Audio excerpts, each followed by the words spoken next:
Coach Aubrey here. Welcome back to the channel. Today's episode, I'm going to tell you how you can take exercises, a single exercise, and work multiple muscle groups just by tweaking your form ever so slightly. So if you get value from this, please like and subscribe. That way you'll get notified. I do put out new videos every week, so let's jump in and get started. First, we're going to use a goblet squat. As you can see, my feet are wide and my knees are following my toes. The reason my feet are so wide is because I'm trying to target my hamstrings and my glutes. Here's the trick. When you get to the bottom, you want to push down and back to really feel that stretch in your glute and hamstring tie-in. Now we're going to use the same exercise to target the quads. My heels are on 5-pound plates. If you have wedges at your gym, that's perfectly fine. Use those. I'm keeping my toes out and my knees still go wide, and I think about dropping my ass to the grass. That way, I really get a full range of motion and hammer those quads. Now we're using box squats. First, I'm going to step away from the chair just a little bit, and I'm going to think about going straight up and down. This is going to target the quads. I'm not resting my weight on the chair, but I am coming to a complete stop. And then I don't lock out at the top. I keep the tension on the quads the whole time. Now we're going to scoot back, and we're going to shift our weight back onto the seat for hamstrings and glutes.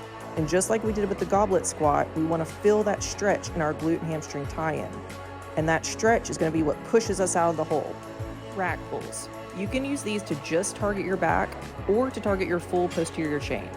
Right here, I'm targeting my back by bending my knees and only using my back to pull the weight and squeeze my lats behind me. That way it takes all the work out of my legs. Now I'm straightening my legs so I feel a stretch, and this is going to incorporate my hamstrings, glutes, and back for a full posterior chain movement. So you'll notice how just these small tweaks make a huge difference. Now we're going to focus on lat pull downs. To begin, I'm going to keep my hands close together, and I'm going to think about squeezing my lower traps. This is what we're targeting on the first movement. As you can see, I'm engaging my lower traps before I even bend my arms to bring the weight down. And then we can adjust, take our grip much wider to target our lats. Now I'm going to allow my lats to spread at the top, and again, engage my lats before I even bend my arms to bring the weight down. So this again is one exercise that with a couple tweaks, you can target a completely different muscle group. And finally, calf raises. If you sink deep into your heels and come all the way up for a full range of motion, you're going to target the top and the bottom of the calf.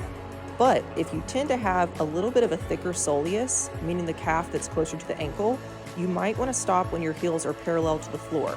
This is going to target the gastrocnemius more.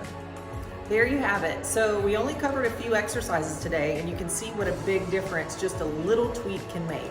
So you want to think about this with every exercise you do. Think, what areas am I trying to grow? What areas are plenty developed that maybe I can ease up on? And then go into your workout knowing what exercise you're using for which muscle and how you can really enhance that exercise to feel it the most in that muscle. So hope you got value from this. If you did, like and subscribe, and I will see you next week.